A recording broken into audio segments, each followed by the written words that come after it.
Hi students, in this video we are going to talk about family structures and how a family unit is considered to be a fundamental unit in society that is predominantly an economic unit in a society. So what I want you to do while we are going through this lesson on family is think about those theories that we have that we learned about in week 2 in our class that talks about social differentiation or social pathology, Marxist theories, labeling theory. Those theories are what I'm referring to. So flip back in your notes to those and think about the potential solutions that could be proposed for the social problems that you will read about in chapter 5 that go along with these lessons. In this lesson, this is just some of the fundamental ideas that you probably weren't able to go into very much in depth in your intro to sociology class, but are really helpful in understanding a little bit deeper these topics a little bit more deeply, so that you can better apply those theories, develop ideas a little bit more, and also see the intimate even connection among all the different components of society. So chapter 5 is about family, but I've already mentioned the direct link to the economy in a society where you find a family. So in sociology class, you probably learned these concepts of nuclear family versus extended family. And so I've got some diagrams on the board behind you that I'll tell you about in just a second. But when we talk about a family in this particular context, for this particular class, we are not going to talk about what your family composition looks like within your household or what my family composition looks like within my household. We're going to talk about generalities, the patterns that are expected to exist across the board in society. So we're looking at macro scale social structures, macro scale expectations, the social facts associated with family patterns and the family patterns we would expect to see in that society. Okay, so in our society, the USA, which is part of a Western cultural format, we typically expect, throughout history, because of the economic function that each member has, we typically expect to see a nuclear family format. Nuclear here refers to the nucleus of a cell. A nucleus is the most important part of a cell.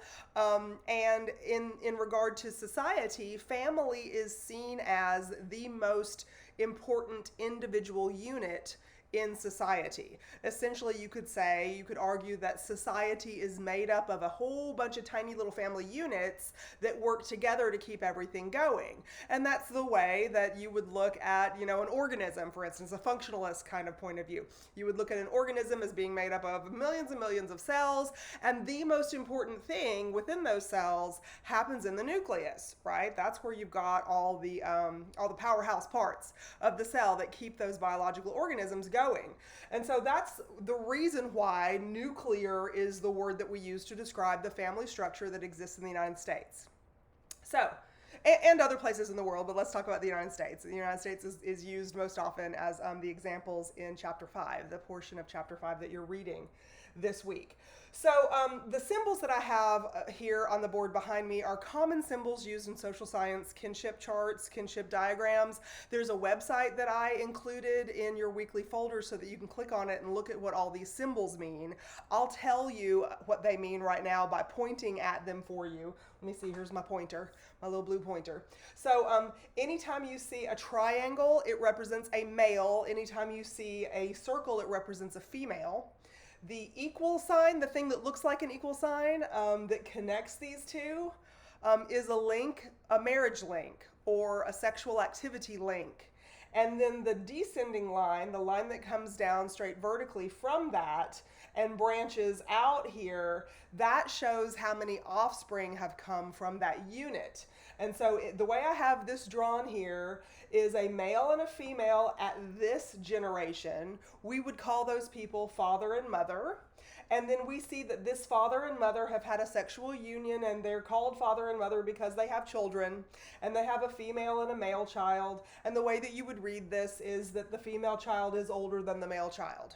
Okay, and so that's the way you represent it in anthropology, in sociology, when you're doing ethnographies and trying to understand family compositions or kinship in general, who's related to whom. But also, if any of you are going into a medical field, you can trace like ancestry of certain genes or likelihood to contract or carry certain genes for illnesses based on who your relatives are and what degree of separation you are from that original bloodline. And so sometimes you'll go, I've had students who have told me before they've even showed me, they went to UAMS for something, I wanted to check my likelihood of having this, and they'll print out a kinship chart that shows where you are and all your relatives, and you can color code it to see which ones of those relatives have had this issue, this medical issue, and which ones haven't, and where do you fit in the likelihood for you. So these are common symbols. In other words, you might not have seen them before, but it's a common thing to see, not only in social sciences, but the medical field too. Maybe Ancestry.com shows it to you like this, I'm not sure, or 23andMe, whatever those things are, you get a kinship readout from them too. I'm not sure if it looks like this or not. Okay, so this we know of as the central or the core unit in U.S. society, typically, traditionally, because it's an economic unit. It's the smallest economic unit in society, with each member having some kind of economic contribution to the whole, to the unit, and then by extension to the greater society. And so in the traditional, and I'm emphasizing this word with my voice and with air quotes, because I say traditional only to refer to the economic structure that is expected or was the social fact for so many decades in the United States. But the traditional setup of the family is two parents with children who are supported by only those two parents, and without the help of any other relatives economically or support wise. Now that was the very old definition of a nuclear family. In more modern times, within the last 20 years or so, the definition of a nuclear family in the United States has changed from two parents with their children to one parent and their children. But since it's an economic unit overall, one parent and their children is an extremely difficult path to follow in our society, because every other part of macro scale social structure has been designed over the centuries to support two incomes, or at least someone who gets an income and someone who does all the unpaid work within the household, because there's a ton of unpaid work that happens within a household. And so if one of these was the breadwinner, there is an achieved status. We reviewed statuses back in chapter 1. So if one of these was the breadwinner, you're probably thinking, without my having to point to it, that is the role the father takes. And when I say caregiver, I probably don't have to point to it, but traditionally, typically, historically, the mother was that individual. And when I say caregiver, it's not simply the children that they have. There was the expectation of children. Children used to bring value to a home, typically, rather than cost a whole lot of money to a home. But the mother brought a whole bunch of value, even when it was unpaid, because the home had to be taken care of, managed, the finances of a home had to be managed, budgeted. When children came, yes, they had to have all of their care and feeding taken care of by someone. And even this individual who's outside the home and bringing in an income, so that there are resources to be consumed within the family. This person is away from the home so much that this person was supposed to take care of this person. So I'm pointing to mother, I'm pointing to father, of course husband and wife, is another word for these people before they maybe have children, and certainly after. And so those duties traditionally, typically, historically associated with husband, wife, mother, father, breadwinner, caregiver, those have jobs associated with them, whether the jobs are paid for with wages and salary from outside the home, or whether they add value to the household, because the household is kept according to the national standards, or the household, the children are maintained according to, the basic expectations for care and feeding of children. And so this would all have to be paid for. If the mom wasn't around, it would all have to be paid for. If the dad wasn't around, the mom would have to be the breadwinner and all these things, or develop a broader network of people in order to support all of the unpaid needs, and extra paid needs that you would have to that you'd have to have if you had one parent absent from the household. So that's why it's an economic unit. Now, so the economy and the family on the macro scale are definitely linked. And in the USA, the nuclear family is the typical structure that you expect over time. As a one-parent household caring for the children became more and more common, you see higher and higher levels of poverty over time, because that is expensive. Childcare is expensive.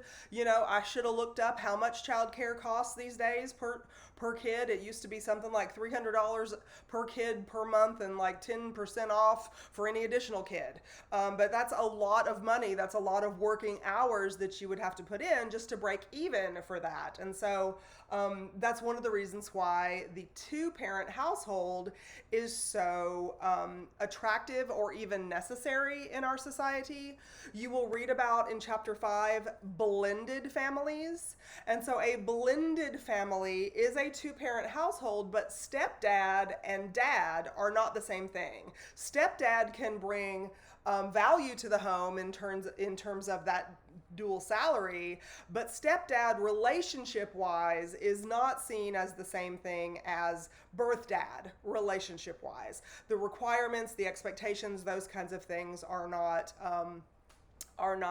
the same but for those two people. Mama has those expectations. A stepmama does not have those expectations, right? So there's definitely two different roles that mom and stepmom take in the household. But when stepmom comes into play, we're talking about economic uplift within the household, because stepmom can ensure either that she brings a second salary with her, or she brings a second salary and she provides free childcare when necessary, just like a stepdad can bring in that salary and free up the mother so we don't have to pay for childcare, something like that. There's always that payment cycle. There's always that economic cycle.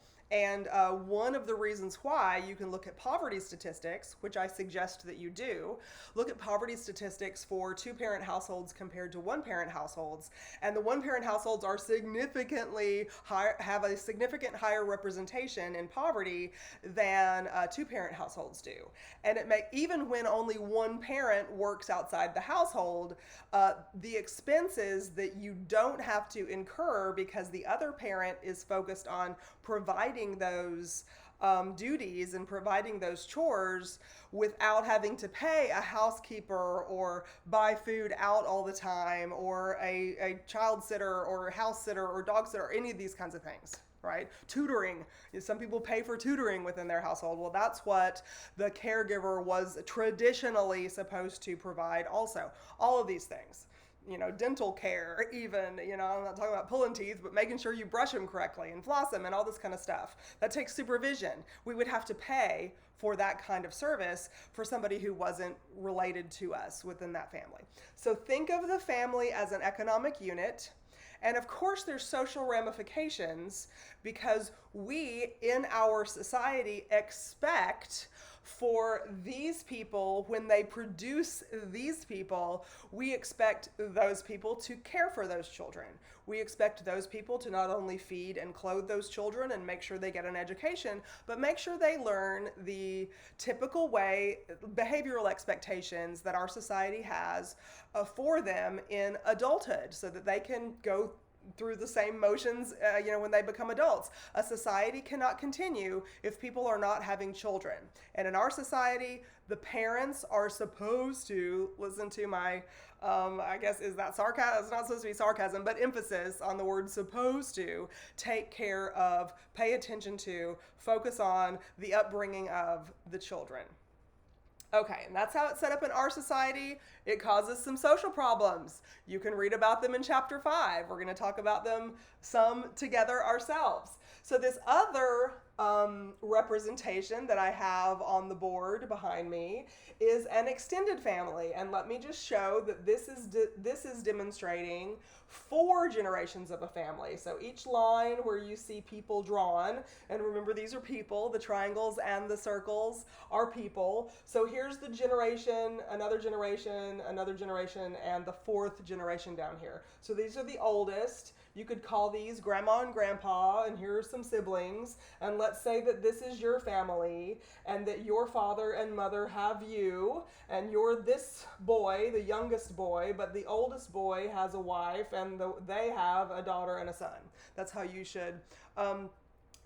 should read this chart. And so in some places around the world, Europe is an example, Central America, very often, there's many countries in Central America, and in many of those countries, the nuclear family is the standard, but other countries have an extended family structure within a household. And it is a significantly beneficial economic structure for modern times when we have currency the way that it is, and most people don't grow their own food and are not self-sufficient, and you have to rely on rents and mortgages and credit card bills and these kinds of things. When you have an extended family structure, it's much more beneficial to the people involved. So let me circle on this diagram back here who might live either in the same house or in different, like, smaller houses on the same property, or in like the same compound as each other. These people might be very likely to live in the same household, on the same property. So I've got grandma and grandpa, I've got dad and mom, I've got the brothers, the oldest brother's wife, and the oldest brother's kids, plural. I put them with two kids, a girl and a boy. And so it's very common in a lot of places around the world to find this as the typical family structure. And this is a significantly different economic experience from those family structures that we have in the United States. In countries that have this as the typical and expected family structure, there often is not a big childcare industry within the economy overall. There's often not a big childcare industry, and can you look at this and see why? You've got all of these different generations within the same household, and chances are very good, and even planned specifically for, there always to be an adult at home to maintain and monitor and train and contribute to the upbringing of the children. And so this is a completely different economic structure, but also social structure too, because the expectation is that you are going to remain in the household or on the property. When the elder generation dies, these next generation would move into their bigger property, nicer property, the expectation would be. Or if these people need help, there's also in these countries that don't have a whole lot of that don't have nuclear families, that have instead a whole lot of extended family structures, often there is not anything called Social Security that you and I know of as an economic benefit to elderly who might live on their own. In our society, we really don't have a custom of staying in our household with our parents or moving our parents into our household and doing the care that elderly people inevitably need if we live long enough. We don't have a custom of doing that within our own household like other cultures do. And so you also see problems, family problems crop up that might involve elder care. So if you have elders in a nursing home, you don't have to look very far in the news broadcasts or the news stories that you can find on the web. You don't have to look very far about mistreatment or abuse, even in nursing homes. People who are left too long with, who've soiled themselves or have broken bones because they were treated too roughly, or they're losing weight because they can't feed themselves anymore and nobody will feed them, And so these kinds of problems that occur with families sometimes occur because you're paying others who maybe don't have that vested interest in the individual to take care of these people. And so in other cultures, that's not to say at all that in other cultures you don't see nursing home care and elder care, but you often see that kind of thing done within the household without hiring outside help to do it. It's the same kind of thing with childcare. There's usually an older person in the household. Look at all these options for older people who are old enough to watch the kids for a few hours if everybody else is gone. I mean, there's a really good chance that somebody is in this household to keep an eye on the kids, help the kids, stop fights, feed them, whatever, right?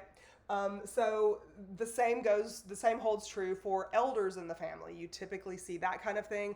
And think about the economic contribution that brings to a household, even though you're not like collecting a paycheck for it, like, oh, I'm doing my own childcare, somebody give me $300 a month. No, that $300 a month is not outflow of the cash that needs to come in. And so it's a really big economic uplift to have those unpaid positions filled within a household, and it also helps for inheritance patterns that you can see. Inheritance patterns that functionalists approve of. Marxists typically don't approve of them. Marxists typically do not like this family structure, the nuclear family structure that we have in the United States, typically because it creates or supports capitalism. You see this nuclear family structure emerge in history as capitalism emerged with the Industrial Revolution. And so Marxists, Frederick Engels, Louis Althusser, a French philosopher, I guess you could say, economist, who agrees with Marx in principle, doesn't like this unit at all because he would say that that's inheritance pattern recreates the same structural apparatus of capitalism that causes problems, causes things like social inequality, social stratification, inequality in society, gender inequality, certainly education inequality, all of these kinds of things, many of which we're going to look at for as social problems in future chapters. For instance, we're going to look at alcohol and drug abuse. There's a significant section in that particular chapter when we get to it about teenage drinking and alcohol and this kind of thing.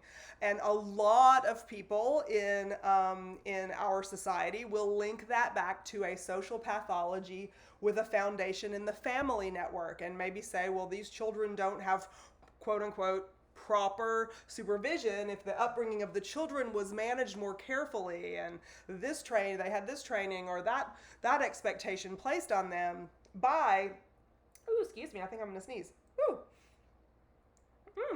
No, okay, good. It's gone, I think. Anyway, so if that expectation was placed on children by a vested member of the family, that perhaps you would have less abuse of things like alcohol, drugs, any kind of social mischief at all that is typically associated with younger kids sowing their oats or doing things because they're not supervised properly. Is some of the that's some of the critique for why some of the social problems like crime or alcohol and drug abuse, those kinds of things, happen in the USA and other places too. But think about the economic structure of families and how certainly poverty, social inequality is one of the one of the social problems we will investigate later in the semester. And a lot of social scientists, a lot of people, when they're looking at the solution for these perceived social problems, a lot of times they look at these family structures as potentially the source for or the origination point for these larger social problems, simply because family units are seen as those core units in society. Whether your society is designed around the nuclear family as the expected family structure, or an extended family as the typical family structure, or most families are blended families or single parent households, whatever the format is, a lot of times, a lot of social theorists, policymakers, legal analysts will cite potential problems that originate within these micro scale units collectively across the board as the source for some of the social problems we're going to look at in the future. And that is one of the reasons, that is the primary reason we jumped to this chapter right now, so we can have this on the back of our minds while we are looking at the proposed solutions and the proposed causes for some of the things that we're going to talk about between now and the end of the semester. Okay, so I will see you in the next video. Bye.